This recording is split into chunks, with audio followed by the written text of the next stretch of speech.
abracadabra. Just like that. I went to the doctor's the other day. I said, doctor, some days I feel like a wigwam. Some days I feel like a teepee. He said, relax. You're too tense. I thought this t-shirt, I saw advertised. And hello, everybody. Welcome to another week. I'm what's left of Russ Kane. That is Phil Dave with clean hands. I can always tell when an audience is going to be lovely. Good night. I've forgotten that one. Anyway, I saw this t-shirt advertised, and it's Tommy. It's to my favorite. There was Tommy Cooper, who's like one of my favorite comedians, and because he's just so silly. But also, it is made by people who support the British Army. So a lot of the yeah. And now I'm going to be absolutely frank with you, Phil. Some of the other t-shirts I wouldn't wear. It's not my cup of tea. I don't. It's too far for me. It's too much, and I thought veering into politics. It's not your cup of tea shirt. Thank you. Here all week, ladies and gentlemen. Hey, I'm here. Is here all week. Try the chicken, and here we go. Tara Belmont. Hello, boys. Barry J. Allen. Oh, good afternoon, Angela Lee. Oh no, what's the matter, Ange? What's up? That's not a good start. Sen Monroe. Okay, love. Sen. Could you just move to the? All right, quiet on the set. Action.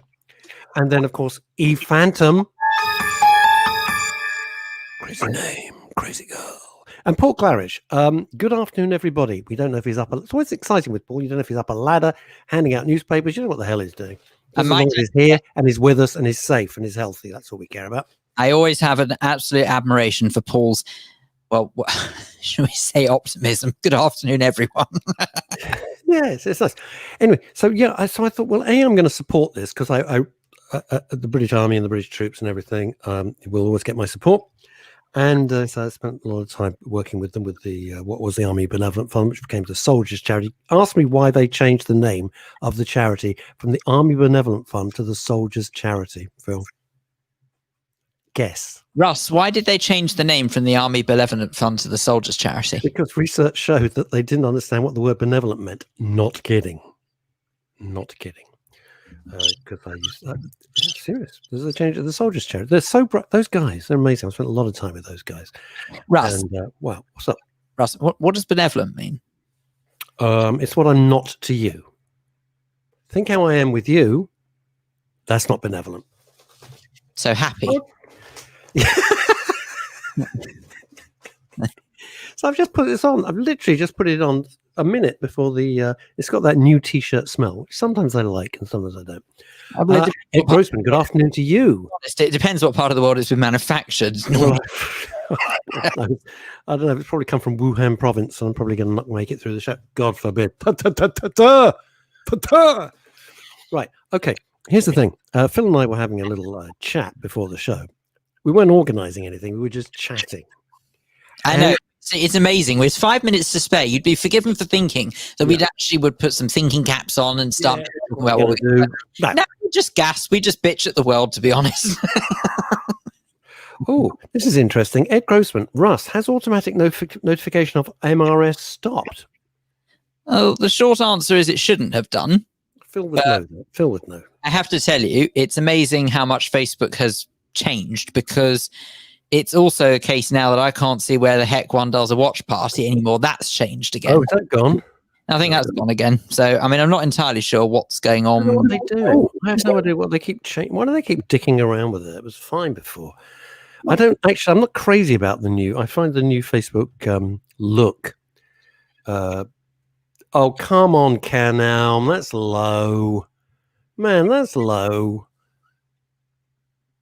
That's a bit low, man. I'm surprised you would do that. I'm surprised. I thought you would be a fan. I thought you'd be a fan. Not of us, of the British Army. I'm surprised. I've got All right, go on. I've got news, everyone. You can start. You got to do it like Futurama. Good news, everyone. Good news. You have. He used to walk in, and Bender and everyone would look up, and he'd always have the worst news. Good news, everyone. The good news is that you have to wait until the video starts as live, and then you can share it as a watch party. You're a genius. Genius. How do they cram so much brain in such a little head? I assumed your brain used to go up into your hair. That's why you were so clever. It was just like, Oh, it's all gone now, I'm telling you. You'd have like a cone head because you were so smart. Hey, I gave myself a haircut this morning. What do you think? All right? Yeah, seriously. You know getting good at this. Alexander, listen. I've cut my own hair since January. That's why I look shit. No, I've cut my own hair since January. Alexander Listenfeld. Hello, gents. Whenever I see her name, all I can think of is very dry vodka martinis. I should be thinking of what a great contribution Alex makes on Men's Radio with her brilliant programming and her fantastic suggestions. All I think, I see her now, I go, dry vodka martinis. There we go. Now, Phil and I were chatting. Say what we were chatting about, Phil. Well, I don't really know where to start with this because I know that what I said to you. No, actually, no, I lie. You, first of all, you said to me, you're looking very tired today. I did. And I was really rather hoping that it wasn't going to be so brilliantly obvious, because it's true. I feel completely and utterly shattered, both physically and, if I'm honest, a little bit mentally as well. And the reason, well, I think there are a number of reasons, but I'm starting to get a little bit disenchanted with how quickly, I don't mind time flying when we're going through this nonsense. I'd rather that we were on fast forward through all of this COVID stuff. You know, we all want to get it over and done with. Okay. Yeah. So for it to be on fast forward, I don't mind too much, but there's only so much fast forward that one can deal with. So for me, when I was thinking to myself only a matter of minutes ago, thank goodness it's Friday weekend, nice little chance to unwind. The weekend has gone so unbelievably quickly. I can't believe that I'm back to getting up at 2:30 in the morning. And make no mistake, if anyone from my work is watching this, I love what I do and I don't care the fact that it's the middle of the night. But what I do care about is that I need to feel like I've switched off once in a while. And for whatever reason, the last few weekends, probably even the few months worth of weekends, I've not felt like I've switched off properly. So all I feel is that my mind is just one big buzz all the way through it. And unfortunately, what happens when I get like that is I get to a stage where I sort of come, not crashing down because that's a bit dramatic, but I get to a stage where I feel as though it's starting to get a little bit much, which, God, is very rare for me. But sadly, when it happens, it does kind of happen in a bit of a spectacular way. And I know that you said that you sort of feel as if you're not far behind at the moment as well. Well, I do. I mean, one of the things that Phil and I are, we don't put on a front. It is what it is. And I think if we can't be honest with you, then why would you want to be honest with us? It's a two-way street. It's your radio station, after all. You know, without you, we've got nothing. So, I'm struggling. I'm struggling a bit. I am struggling a bit. And there's a whole thing because, one, like everybody else, I can't see an end to this. Two, I'm missing the family and missing the friends and all the kind of nice things that you used to take for granted.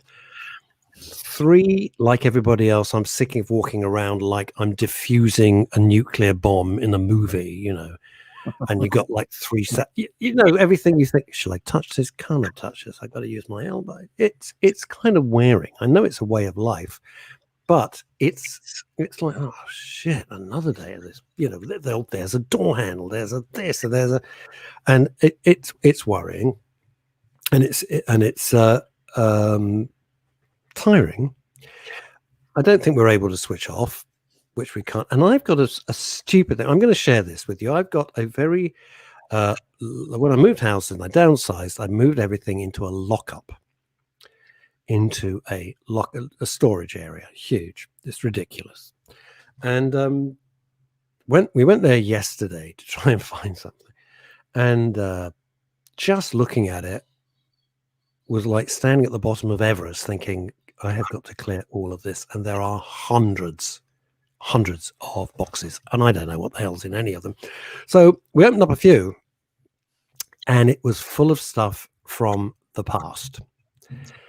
And man, that triggered me off. I hated it. I felt like I was opening Pandora's box, no pun intended, Pandora, and everything came flowing out. And I didn't want to see it. I don't want to be that guy. I don't want to be in the past. I want to live in the future. I want to live in the moment, and I want to live in the future. And man, I've got to go through it, and it'll be done. I mean, it's not, it's not like I'm flying to Mars or something. It's possible. It's just going to take a lot of time and effort.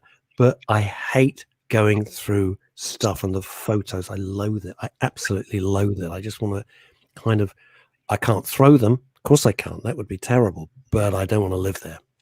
Now, it's really curious that you say that, because funnily enough, you've just mentioned one of the things that actually helps me, and that is sorting, organizing, clearing.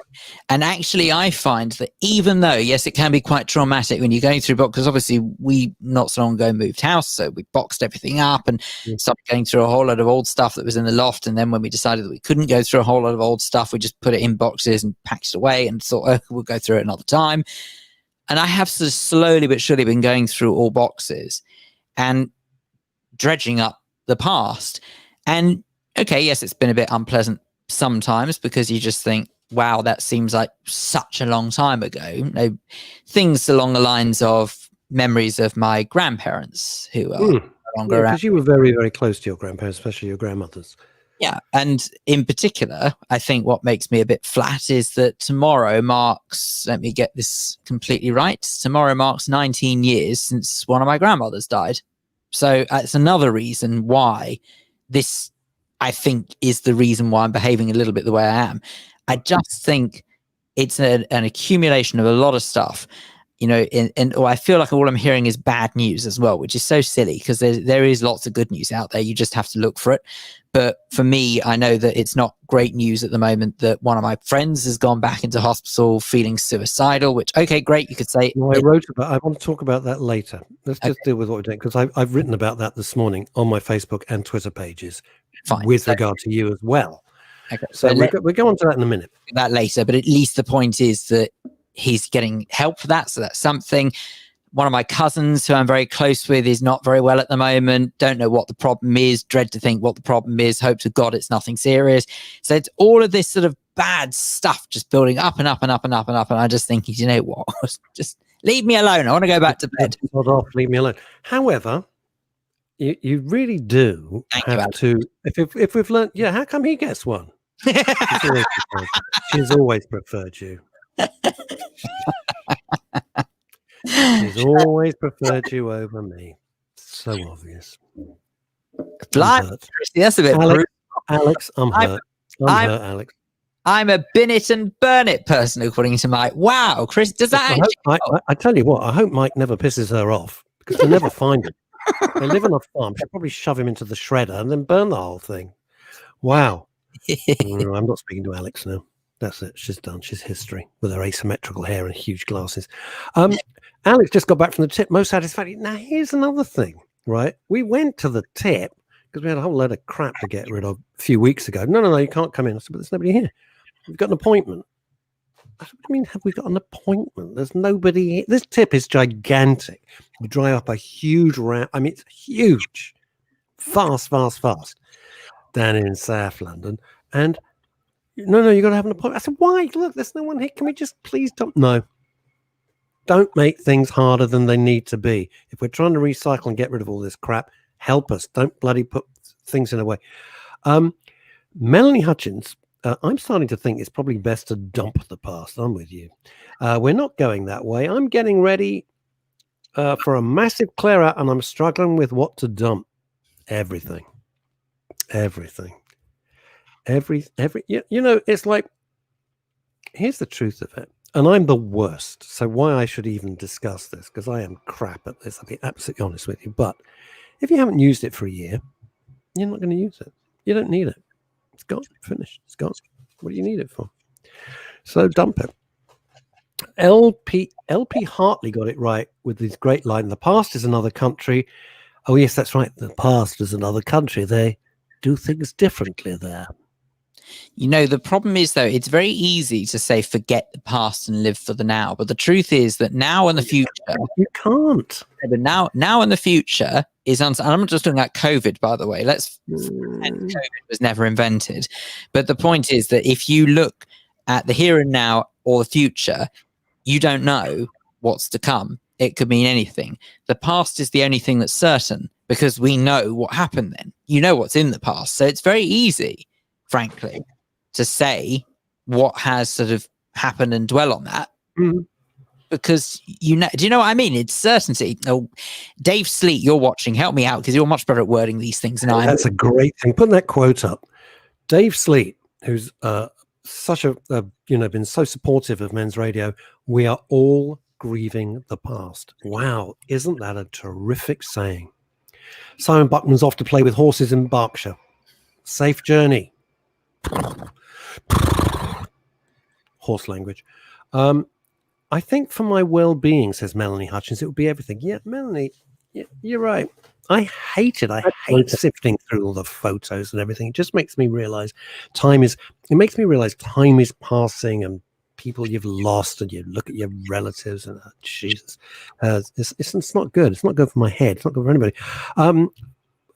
I like that. The past is another country. They do things differently there. And it's why I will never read old diaries. I never write anything emotional diary. It's just an appointment, like Phil, 3 o'clock, say a whiskey glass. That's all it'll be. Because when you look back at your diary, you think, what was I thinking? Have you got a vacuum cleaner going in the background there? It's not me.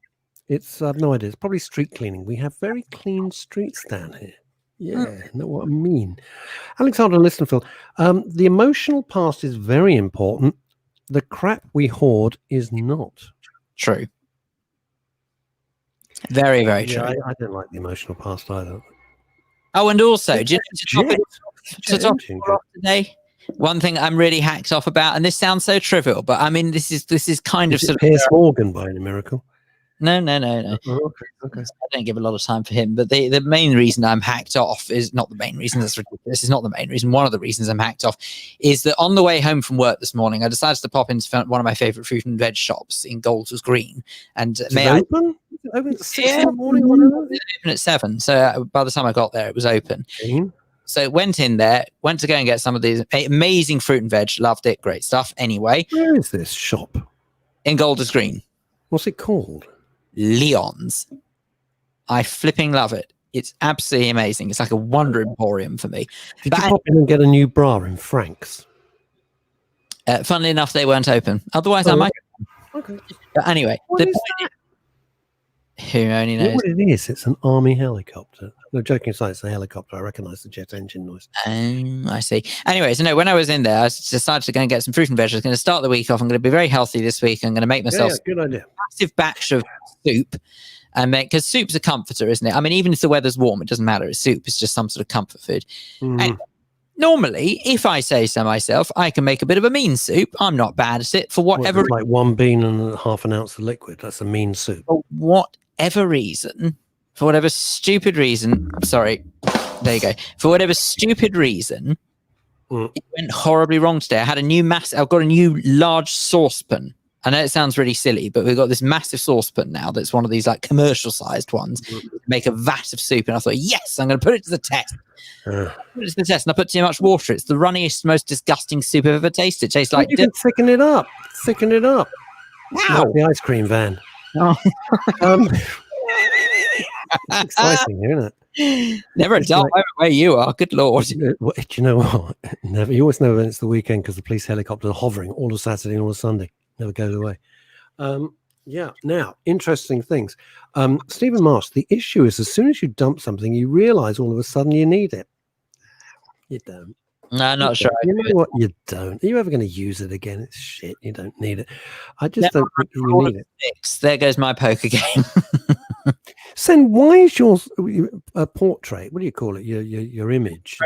You look like a 1970s pimp. What's going on there? Put it up. Put his picture up again. Look at this. Look at this, everybody. Don't know what's with the what's the deal here. Either that, it's a Bud Flanagan tribute act. One of the two. Ken Elmginor, yes, Phil, the past is certain, but people still tend to interpret what happened differently. That's politics. Oh, we can get onto that later. Paul Claridge. Do you want to read this one out, Philip? I've got the full message here, actually. This says, on a positive note, can we send a big shout out to my wonderful friend Mandy Winters? She's been a great support to me, and since last year, she's been fighting a horrible brain tumor.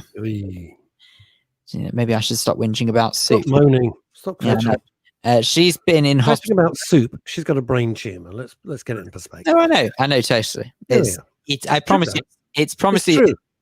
I know it's things like that do make me realize. Shut up, Phil, and get on with it. Yeah. He goes on to say that she's been in hospital most of this year. During that time, on one of her rare days out, she fell and broke her ankle. She lost her best friend, called Jason, and yet she's been upbeat and positive throughout, even when she couldn't have visitors due to lockdown. Well, this weekend brought the best news ever. She's been discharged and is now home and well on the road to recovery. Proof again that a positive mental attitude aids recovery. It's interesting. It's very true. Interesting that Paul Claridge in that excellent post, thanks, Paul, mentioned Jason Dawes Lake. If you don't know, Jason Dawes Lake was the son of Diana Dawes and her husband Alan Lake, and so when Diana Dawes died, her husband couldn't stand living without her, and he committed suicide as well. The shotgun, I seem to recall, and he never recovered. He never ever. Jason, and I used to see his posts. We were Facebook friends for a time, and then I thought this is getting too weird, so I had to say I stopped. But I was reading his stuff, and this was. What can I say? I'm just going to say it. This was never going to end well. You could just see over a period of months, this was like really, you couldn't reach out. And then he took his own life. He wasn't old at all, but he never recovered from his parents. Both his parents dying, one from health issues with Diana Dawes, one from suicide, and then took his own life. It was guaranteed. And that was sad. It was like standing there witnessing it, and you thought, there's nothing I can do. Because I don't know him, I've never met him. You could just read this stuff and you think, well, I can send a few messages. That's kind of what I can do. That's Mike. He won't throw anything out. Well, count yourself lucky, Chrissy. If you know what I mean. Quite funny. it's fun. Yeah. Now, where were we? I was saying I wanted to say the. Here we go, from Lee Durnford. I knew there was a post I wanted to do. Lee Durnford says, happy Monday, guys and listeners. One question, how are we going to get through this? That's my answer. You're just going to have to. Sometimes in life, you go, I can't, and somebody will say to you, well, you just got to. That's it. You just got to do it. How are we going to get through this? I have absolutely no idea. We've got to take it. All right, here's my take on it. It's just my take. You take it one day at a time. If you can't break it into one day at a time, take it as a morning and an afternoon at a time. If you can't do that, hour by hour. Seriously, hour by hour. And you just have to. I think we're a lot tougher than we pretend. We are. I think we're tougher. We're more resilient. The one thing we've always said, and then I want to get on to Johnny in a second, Phil. The one thing we've always said is all the elements boil down to one thing. You gotta have hope. If you've got hope in any situation, you can survive, you can prevail, you can get through.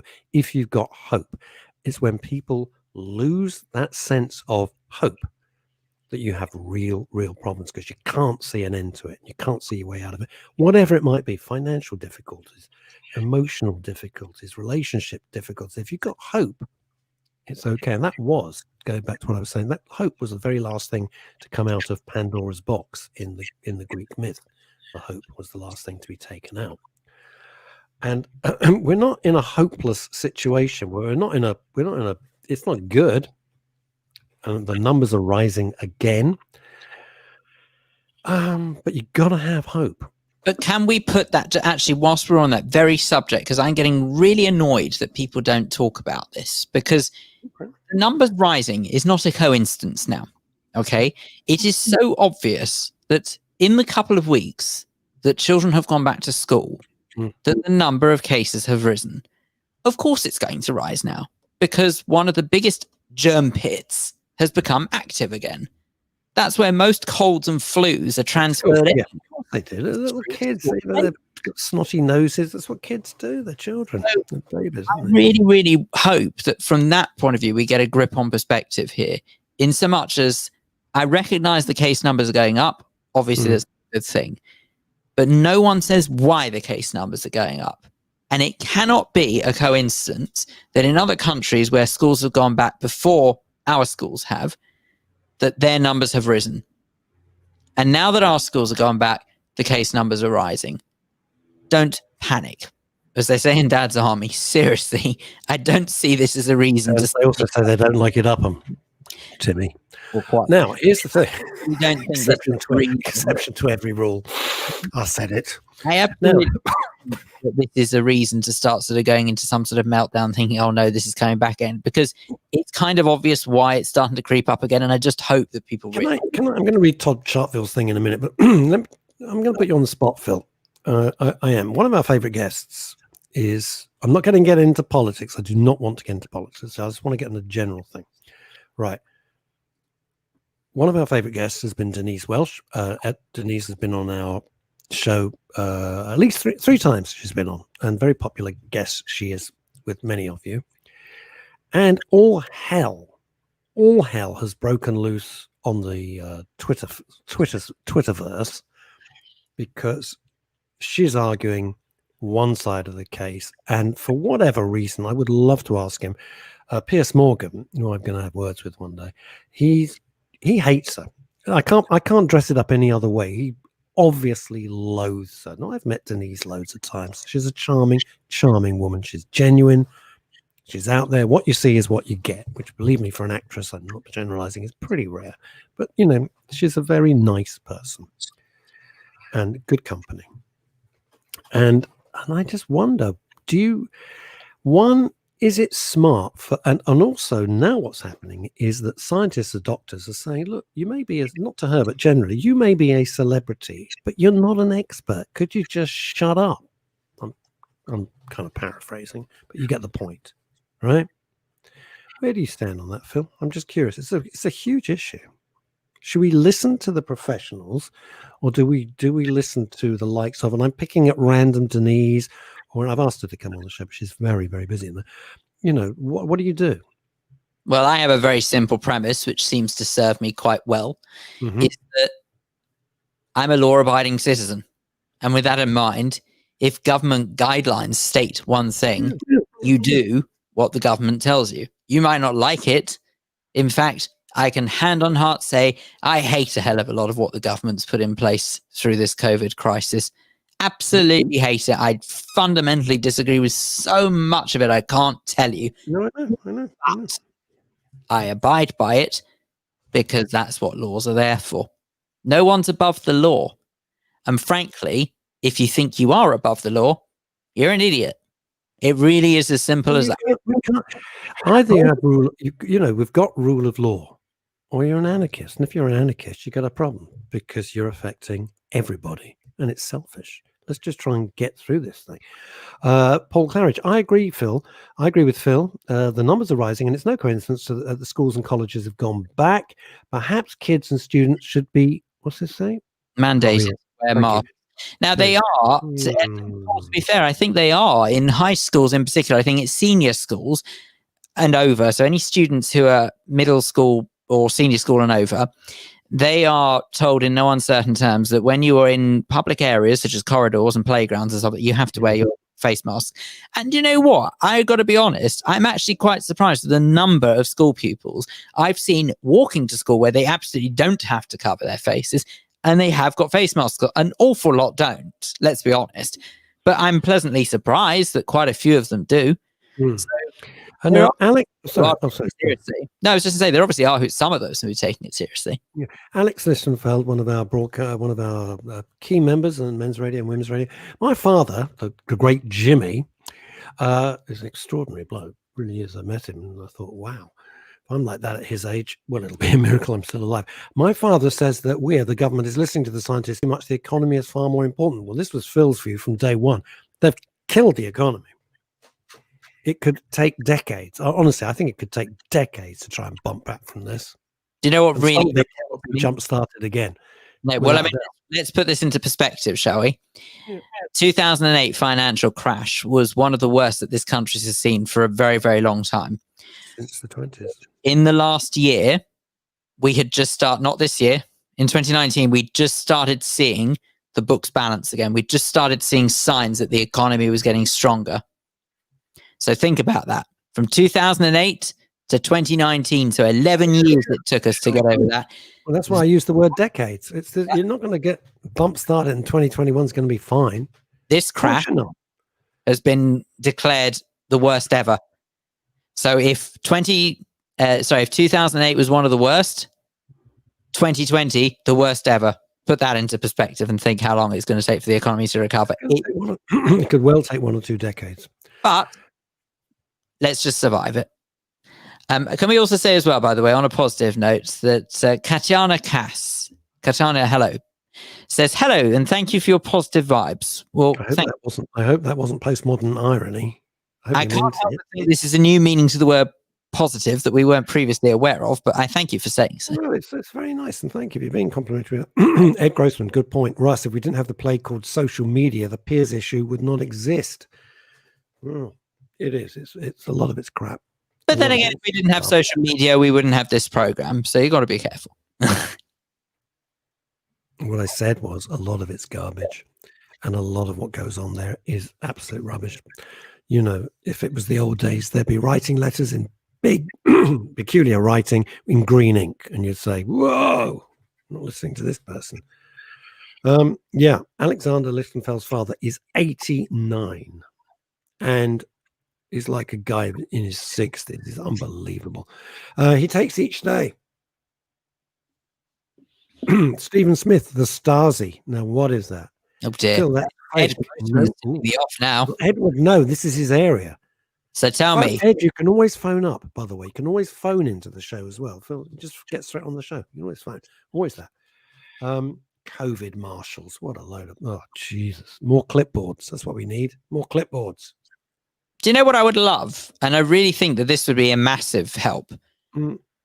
If we had first of all, I don't really care what anyone says. I believe that most of us are recognizable by facial identification. I know they sort of put photos out there and say a case of, have you seen this man or woman, wanted, whatever. Get that.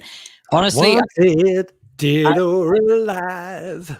I believe that the facial recognition is out there now that most people would be identifiable one way or another. Okay. With that in mind, if anyone, just a general citizen, sees someone breaking the rules or misbehaving, honestly, I think we all have camera phones now. Video, photograph, as much of it as you possibly can, and we should be able to submit it to some sort of central body that just instantly finds. And I would love... I know this sounds unpalatable to an awful lot of people, but honestly, I would love to live in a snitch culture. Why? Snitchy? That's your new name, Phil Snitchy Dave. Why? Because I guarantee people will behave more then. And then it would just get to hate everybody, and everyone hates everybody as it is. It'll be even worse. You go, that little shit neighbor of mine. Everyone would be going, "Ooh, somebody snitched on me, and somebody took a photo." No, I don't like that. So then, if they did as don't like that at all, they were told, but if they did as they were told, then it wouldn't happen. It's not rocket science. If you break the law, not rocket salad. Quite. Thank you. A microphone for that, anyway. Oh man! All right, now here's the thing. Could you talk for a minute? I've got to get a glass of water. I'm terribly sorry. I should have pre-prepared it, like Fanny Craddock. Don't you worry about it. I shall fly solo. It's all good. But anyway, look. Whilst Russ is going to retrieve his glass of water, I'm sure there will be a lot of people who think something that don't be ridiculous. How can you possibly say that you want to live in a world where we snitch on each other? But you tell me what else is working. Seriously, I'm so fed up of it. Honestly, I know I'm a bit gloomy and doomy today, but I don't understand sort of what is so difficult about following the law. No one likes it. There was a person on television this morning who's talking about how she's got this aversion to wearing a face mask. Publicly speaking about it, saying, I don't want to wear a face mask. Okay, great. Who wants to? You name one person out there who wants to wear a face mask. Nobody wants to wear a face mask. I do it because that's what we're told to do. And I just can't get my head around how people struggle with rules. Contrary to the old cliche, rules are not there to be broken. Rules are there for a very important reason. You might not like them, but just get on with it. Chrissy Holt, on a lighter note, I missed the soup. What did you know? Chrissy, apparently missing nothing with this soup department. Really not. It's an absolute disaster. It was a vegetable soup. Contains carrots, parsnip, butternut squash. Oh, whoa, parsnip? Love parsnip. Carrots, parsnip, butternut squash, and onion. I'm sure there was something else. Oh, and leek. That was it. Now, I've made that. What do you do? Do you just blend it? Or what do you do? Yeah, blend it. I made that soup before. It was fine. It's just too much. In a blender? No, hand blender. But it's just too much. Just too much water. That's all it was. That was the biggest mistake. But anyway, never mind. That's the worst thing that happened to you today. You're ahead. You're ahead. No, it's not the worst thing that happened today. It's just kind of the icing on the cake. But anyway. Phil, did you know that nudists actually wear face masks? That's all they wear. Where do they wear them? Quite. Yeah. Okay. Let's get on to something that happened this morning that I saw that I posted about. And then Phil was mentioned. I said we'd revert back to it. One of our guests that we've had on the show a few times, who I didn't realize at the time is a very close friend of Phil Dave's by pure chance, actually. Yeah, his name is Johnny Benjamin. You might recall he was the young guy who stood on Waterloo Bridge. Help me out, Phil. Waterloo Bridge. Stood on Waterloo Bridge, was going to jump. And this is in 2008, and a bloke on his way to work stopped, talked to him for at least half an hour and talked him off, and then went on his way to work. And Johnny Benjamin created a thing called Find Mike. He just called him Mike. He just made up a name, and it went viral and ended up on TV and everything. And they tracked this guy down. They tracked him down. And they formed a charity, and they've done a lot of great work. And Johnny Benjamin is an articulate, young, good-looking, smart, clever, driven guy. And I remember asking him when we had the studio before lockdown, can you say hand on heart that you wouldn't try and kill yourself again? He said, no, I can't. And everything's been good. And I met his dad at an exhibition. It was a charming family. And then he's had a huge relapse. And I put it on my Facebook post. You can read what he's written. He's back in hospital, fighting it. It's clearly a battle, but he's written a sort of poem thing, which is pretty powerful. So it's all on my Facebook page, and I'll try and copy and paste it onto the Men's Radio Facebook page as well.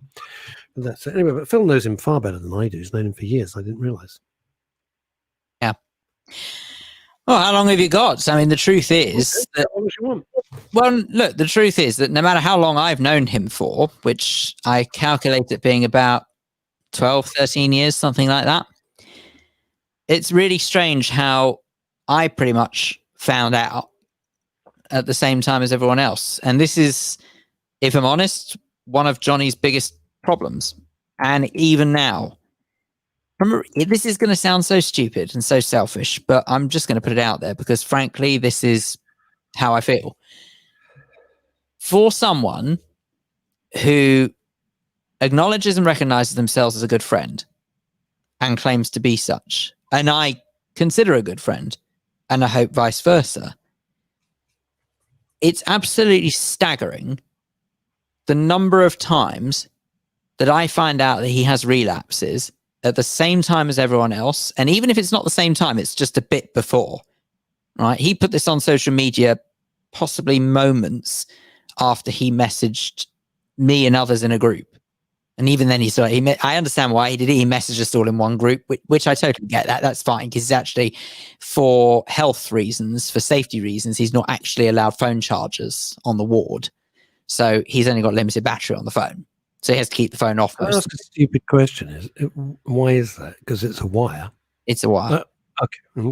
Yeah. Wow. So why? So, I mean, if you think of the damage that could be done with a wire. We got it. I just didn't know what the deal was. So that's the reason why he's not allowed phone charges. Anyway, the upshot is that he messaged us all in one go. Fine, no problem. Get that. And yet, I don't believe this happens like a light switch. I really, really refuse to believe it because, you change medication, change course, change path, what have you, and then start to see signs of improvement. The improvement's always gradual. But the crashing down, I don't believe is a matter of 24 hours. I think it has to build up. I believe it. And I'm no expert, so please correct me if I'm wrong. If this is something that you can relate to, then please tell me. I'm more than willing to be corrected on this because it would help me to understand maybe what a friend of mine goes through. But it was really frustrating, I think is the only way I can put it. Really frustrating that I found out at the same time. And yet, he goes round, and this is actually what's quite interesting is that I've never seen this because this has always cranked me. He goes around quite rightly telling people, talk, be open, be honest, be transparent, just talk to somebody, anybody. And yet he doesn't necessarily talk himself. But curiously, and this is what Russ has shared, and I actually have it here. If you'll permit me, Russ, I've got it here.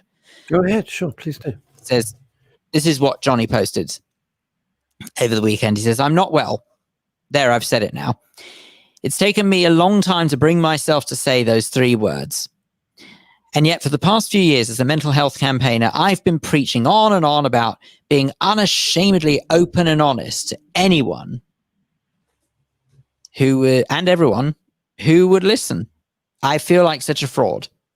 But most of all, I feel a huge sense of guilt. In fact, it's impossible to put into words the enormity of the guilt that I'm feeling, because so many of us have struggled this year and continue to do so as a result of the pandemic and subsequent restrictions. I know people who lost so much as a result of the coronavirus, including their loved ones.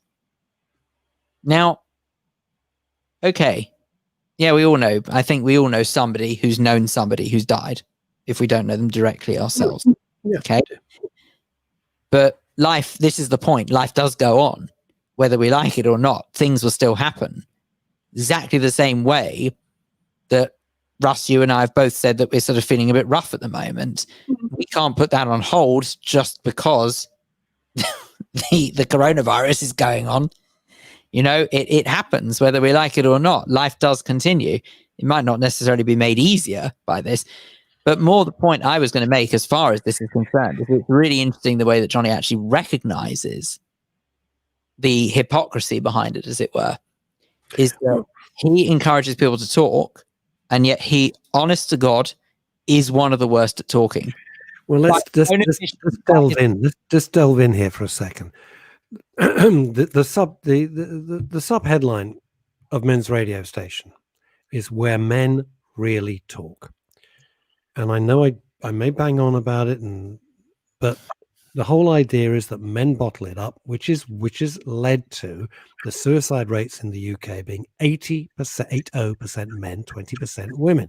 It's a huge disparity. Women, without doubt, are way better at talking about their feelings, about sharing their emotions. They go out for a coffee or a wine or whatever they're going to do with their mates. It's great. Men don't generally tend to do that. That's the absolute prime reason why we started Men's Radio Station as well. And here is a man who's a mental health campaigner and falls at the first hurdle of men can't talk. Ed Grossman says men can't talk. That's why it is Men's Radio Station. If you look at our logo, where men really talk. It is very difficult, says Alex Sistenfeld. Alex, you're welcome to phone in, by the way. Just to phone in to discuss this. It's a very important issue. We've got time. It's hard, Phil, to say how you totally feel to anyone, friends or stranger. I tell some to my friend, but I can't tell all. So far, I'm staying here because my daughter needs me more. Well, that's what parents do, isn't it? We do it because we have to love unconditionally, and it's not always easy. And we put our kids first before ourselves, and that's that's the deal. My view is they didn't ask to be born here. They are. It's your job. I mean, you, Chrissy. I mean, it's our job to help them as much as we possibly can. That's my view. Anyway, people have other views on this thing. Dave Sleep, could you read this out? Would you be so kind? It is the ultimate survival mode. We tell ourselves that the situation isn't that bad, so don't reach out. Men are groomed to focus on thought, not feeling. Yeah. Martin Allen, stay strong, Johnny. I'm sure he'll appreciate that, Martin. Thank you. And he says that, Phil, we all have triggers. A smell, a song, and it comes to you like a train. If you can take it from cloud 9 to the grave in the blink of an eye. Was it just, Martin? Martin, you're absolutely right. You're absolutely right. There are certain triggers that are just like, oh my God, and it's too late, and bang, and they've pressed the button, and you got to get around it. You got to get around it. But it is like a small, horribly perfect example, the Johnny Benjamin situation of someone who stood on water. I mean, God, what state do you have to be in? Think about this. You're standing on Waterloo Bridge. Come on. Jesus, what state do you have to be in? And I said to him, you know, your parents love you so much. Your friends love you so much. Do you not realize how they'd miss you? And his answer, I think, went such a long way to trying to understand the depths of depression, because I'll never forget his answer to me. And to Phil as well, because it was on the show. And he said, I thought I was being such a nuisance and I was blighting their lives that they would be so much better off without me. And man, you think about that. You know, no father and mother should have to be without their kids. Those words can really haunt, you know. I've never forgotten that. I've never, and I by chance I met his dad at an exhibition. He was such a nice guy. Ramsey. Yeah. I think older men are starting to talk. From my kids' generation, I do see a better attitude and approach to mental health that involves more open communication. I love the idea, Ramsey. I wish that was the case. I hope it is. I really hope it is, but I'm not sure I've seen it. I just hope it is the case. See, here's the thing. I'm going to give you a strange thing that I came across this morning. Little controversial, but there you go. Me. There were some tweets, and it was about James Hunt and Barry Sheen versus Lewis Hamilton. And they put the two pictures together.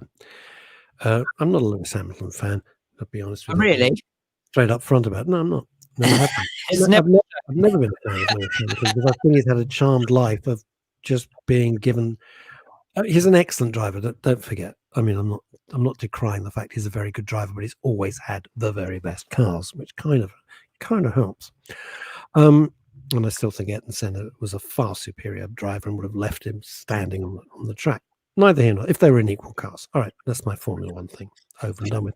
So they got the picture of Lewis Hamilton looking like whatever he looks like in his fashions. And then they got a picture of James Hunt, who happened to be with Barry Sheen. If you don't know who James Hunt was, he was Formula One world champion, a huge, huge character, as was Barry Sheen, who was the motorbike equivalent of Formula One champion. And the quote was from someone I didn't know, by the way. It said, whatever happened to sportsmen? How can you compare these two? And I could really go off on I could talk about this for hours, but I thought it was such an interesting point. I thought it was such an interesting point.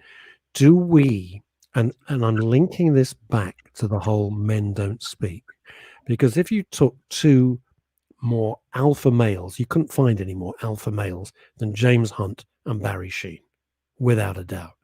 They were the old school alpha males, which is completely frowned on now. And I wonder if that's good, bad, or indifferent. But they weren't tax exiles, and they didn't lecture us. I'll leave it there.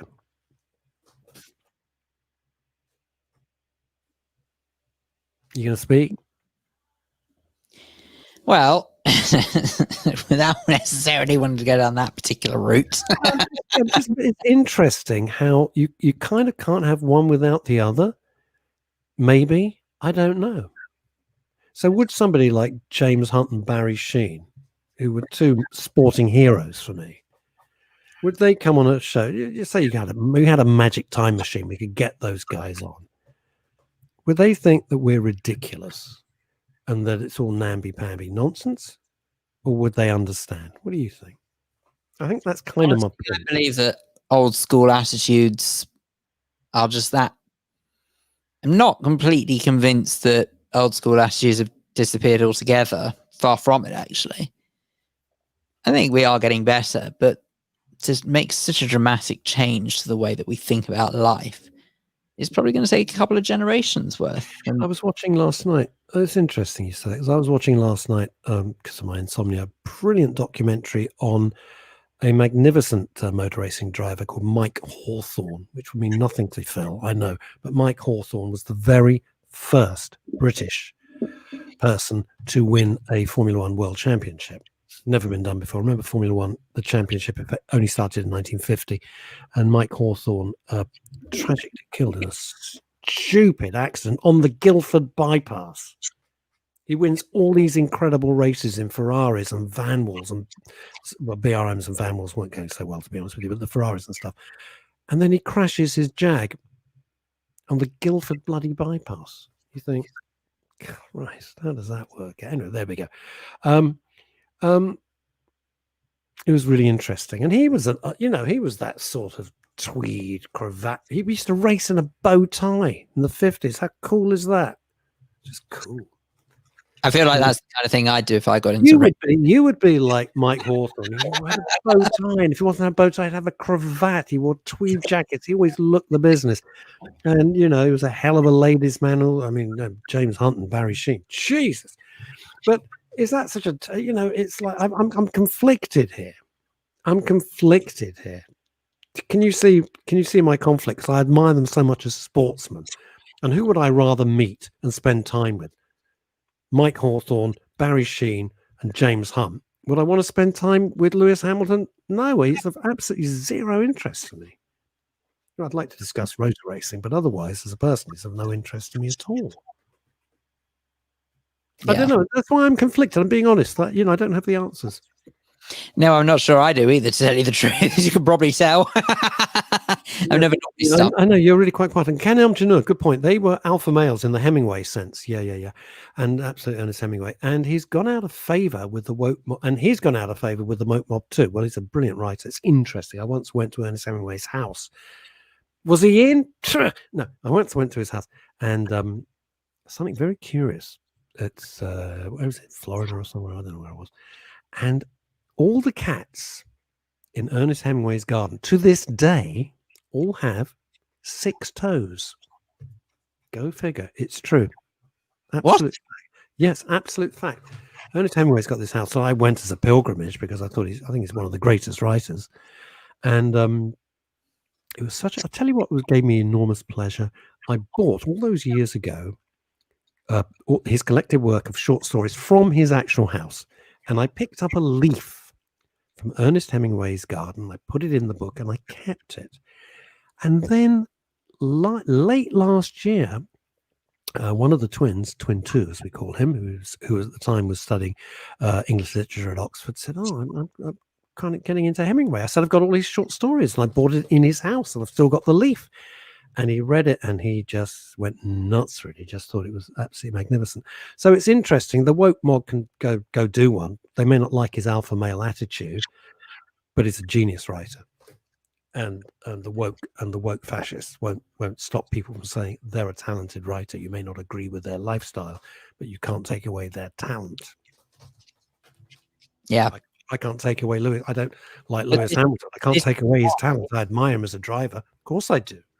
But then if we are getting into this is precisely why I believe that politics needs to stay out of sports, because the two just don't go hand in hand. It's not about whether or not someone's talented or not, but your opinion of someone can be greatly marred if you happen to disagree fundamentally with their principles. And that's where I think that we go horribly wrong.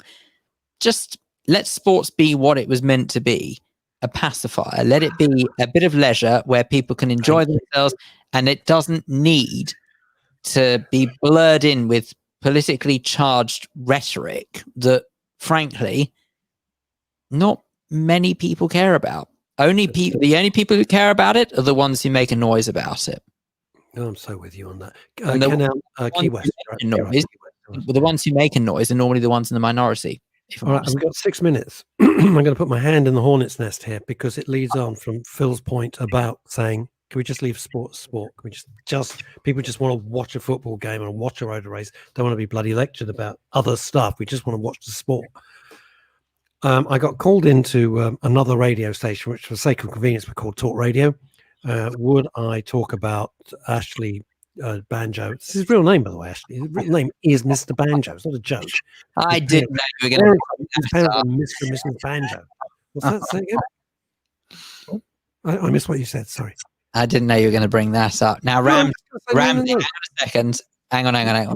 Is racism a political issue or a moral one, Phil? Okay. No, I'm not going down that route. I'm just trying to make one little point. If it's political, even if it's political or moral, Ramsey, leave it out of sports, please. It's really not the point. So the highest complaints that Ofcom have ever received, in fact, was for Celebrity Big Brother, when two actresses, neither of whom I've ever heard of, this probably says more about me, but they're huge. I don't know, I've never heard of either of them, had a huge spat, and everybody complained because I think it got pretty violent or something. Who knows? And frankly, who cares? And that's why they create these shows. Otherwise, the audience yawns. Britain's Got Talent is a light entertainment show. That is the official title, light entertainment show. And Diversity, who are a dance troupe, who are brilliantly talented. I mean, they're phenomenally talented. You take your hat off to them because what they do is tremendous. And they did this piece about Black Lives Matter. And it's kicked off a huge storm. And as of this morning, there's approaching 16,000 complaints to Ofcom. Piers Morgan on Twitter today just went mental at anybody daring to complain. Daring to complain. Think about that. All my point was, and when I went on to Talk Radio at 5:15 on Sunday morning, not realizing it was Zoom, everybody, I hope you like my pajamas, was this. It's light entertainment. It's a light entertainment show. It's not a place for politics. And then when they took the knee in the middle of the dance routine, the host of Talk Radio said, well, that's just a dance move. And I go, Daryl, who I know very well, and we get on very well, actually. He's a very nice guy. I like him. And I said, Daryl, taking the knee is not a dance move. It's a political move. It's not a dance move. Doing this and Vogue, that's a dance move and all the rest of it. I'm not decrying their brilliance and their talent, and it was beautifully choreographed and everything was fantastic. Was it right or wrong? I don't know. I don't run these things. Was it right or wrong to put it in the middle of a light entertainment show? And I said, take it back to the old days. If you're watching the Morecambe and Wise show, would you have suddenly someone doing politics? No, you wouldn't. But I think things change. I don't know. I'm in all sorts of. My mind keeps changing on it. To be honest, my mind does keep changing. And the one point that I couldn't argue with is that art is a great form of communication. So much has been said through art, and dance is art. I can't argue with that whatsoever. And believe me, I am never taking away from the brilliance of their choreography. Not for 1 second. No, but I don't think this is about taking away from the choreography. Honestly, it's making a political statement, whether you like it. I'm sorry, Ramsey. I know you say, is it political or is it a moral one? I think it started off as a moral one, but I think it's rapidly turned into a political argument.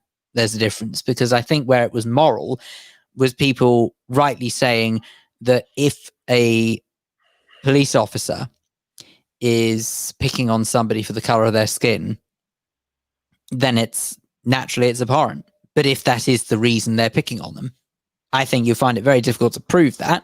And I don't think that every single time someone cries for it is enough of a reason to think, yes, that's the case, because I think people see a lot of the time what isn't actually there. But Ed, very, very quickly, you know what you're going to get with Glastonbury: a load of effing and blinding and half the bands you've never ever heard of, mercifully. So was it right for them to show Corbyn? It's the BBC. What do you think they're going to do? Come on, Ed, we live in the real world. You know they're going to show him. Anyway, the upshot is that we don't really have much more time on today's program. It's been packed and interesting. Alex, good luck at the dentist. Maybe you should phone in on. I think we should get Alex to phone in on Wednesday, because this whole situation with Johnny Benjamin has really opened up the conversation, and I think he'd be proud of that. And we should embrace that. We wish him well.